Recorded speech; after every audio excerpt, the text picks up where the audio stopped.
নমস্কার, রুমার kitchen and ব্লগে সবাইকে স্বাগত। সবাই কেমন আছো এই গরমে? আশা করি যে যেখানে আছো সবাই খুব ভালো আছো।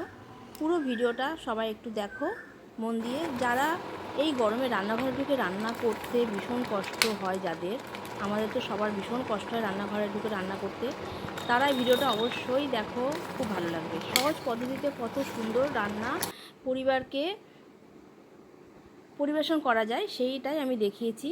এখানে আমি ভাতটা করে নিয়েছি, তোমরা দেখেছো। ভাতের মধ্যে পটল আর আলু সিদ্ধ দিয়ে দিয়েছি। একদম সহজ পদ্ধতিতে রান্নাটা করেছি।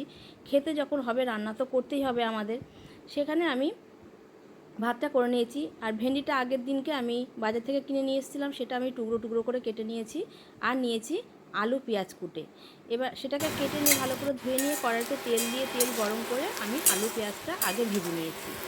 তাতে নুন হলুদ আর একটু লঙ্কা গুঁড়ো দিয়ে আমি ভেজে নিয়ে একটা পাত্রে তুলে নিয়ে সেই তেলের মধ্যেই আমি ভেন্ডিটা দিয়ে দিয়েছি। দিয়ে ভালো করে ভেন্ডিটাকে উল্টে পাল্টে ভালো করে ভেজে নিয়েছি।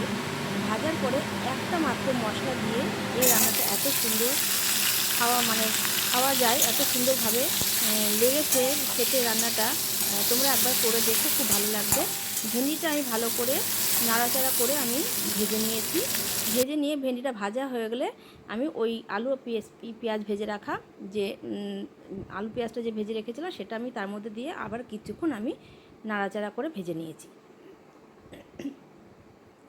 ভালো করে ভেজে নিয়ে আমি নামানোর আগে একরকম এই ভেন্ডি আলুটার মধ্যে আমি একরকম মশলা দিয়েছি, যেটা ম্যাগি মশলা। এটা সবার ঘরেই প্রায় থাকে।